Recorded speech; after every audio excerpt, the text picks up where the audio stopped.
Hello? Danzel? Danzel to Bea, over. Okay, bro, can you help me set up automations on Google Home app? Hello? What's up, Bea? Yo! Hey neighbors, we're back on Next Upgrade, your ultimate guide to upgrading your home into a smart one. And today, I'm with Danzel. And I'm here to be an extra hand for Bea to set up her smart devices using the Google Home app. Exactly. So I have here some smart devices that I need to connect to my Google Home app so that I can set up routines and automations that can help me every day.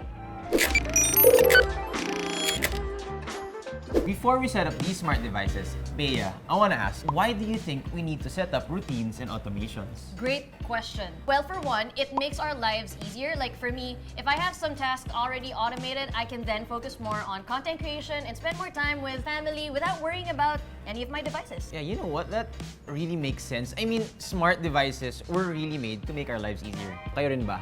You want everything to be organized and you want your tasks to be easier, less hassle. But what's the difference between routines and automations? Another great question. Routines kasi ay something you have to manually set up to be triggered by a single voice command or tap on your smart device. It allows you to combine multiple tasks into one convenient and customizable experience. For example, you can create a good morning routine that turns on the lights, plays your favorite music, and gives you a weather update when you say, "Hey Google, good morning." Routines are perfect for streamlining your daily activities, making them more efficient, adding a touch of personalization to your smart home. It's so on point. Now, automations naman are like if-then statements. If a specific condition is met, then a predefined action is executed. So, kunwari, gusto ko ng automatic na kape sa umaga. So, pwede mo i-automate yung coffee maker mo to make coffee for you at 7 a.m. every day. So, they allow your smart home to respond intelligently to changing situations, saving you time and effort in managing your devices with a great cup of coffee in the morning. So basically, routines ay manual tapos automations, well, from the word itself, automatic. So routines have multiple actions pero automations, single action lang based on how you created it. Okay, Bea, let's start small. Fire up your Google Home app. Alright, so we're going to highlight the Google Nest Mini here to show how user-friendly the interface is while doing some voice commands. Sige nga, let's try to set up a new routine using a voice command. So, hey Google, create a new routine. Sure. Let's set up a new routine. What should I call it? Lights on. What actions would you like to include in the routine? Okay, simple lang muna. So, turn on the Nordic single table lamp. Perfect. Turn on the lights routine is now set up. You can activate it by saying, "Hey Google, lights on." Okay, great. You can actually choose from a variety of 32 preset scenes, saturations, colors, brightness with this Nordic single table lamp.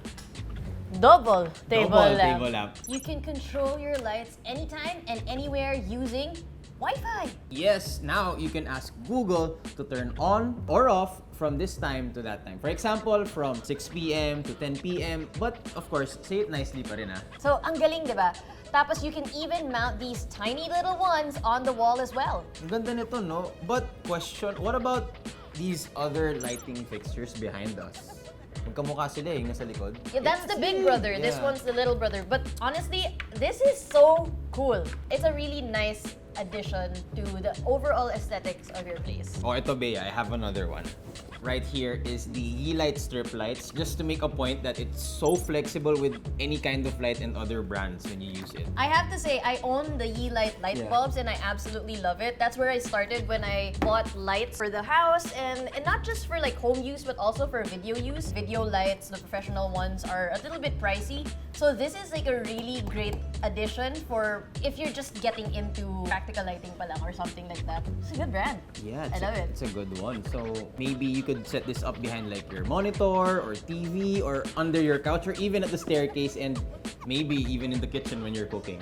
So Yeah. it has a lot of adjustable colors that you can also use for some decorative or functional light purposes. Also amps up your entertainment area for movie nights, gaming sessions with your family or friends. So when you're playing music, it also reacts to Yeah, the it music. reacts. So it's not only like a static light, but Yeah. like for example, if the beat drops or if it goes super fast progressively, the light Will- flashes. Yeah. Very good for party music. Yeah, so maybe we could like set this up with the routine. So let's use the Google Home app to set up the routine where you can have the lighting done while shooting a video. And we can name it Lights, Camera, Action.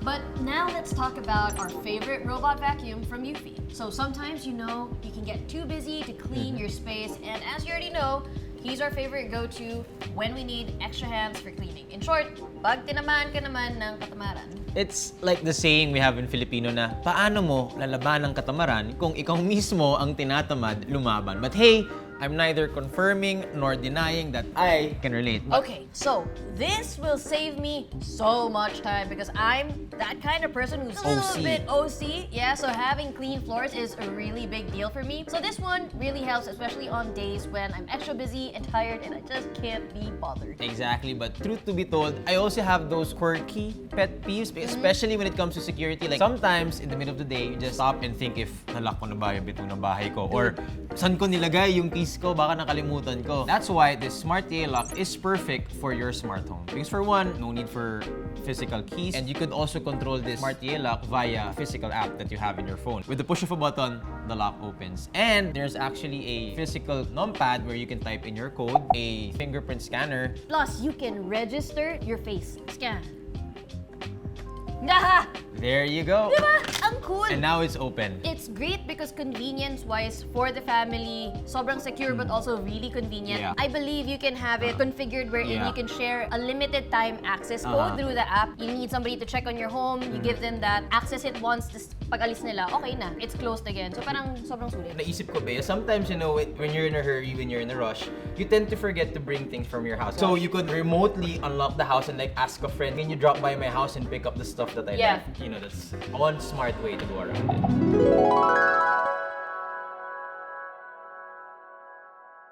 Uy, Bea.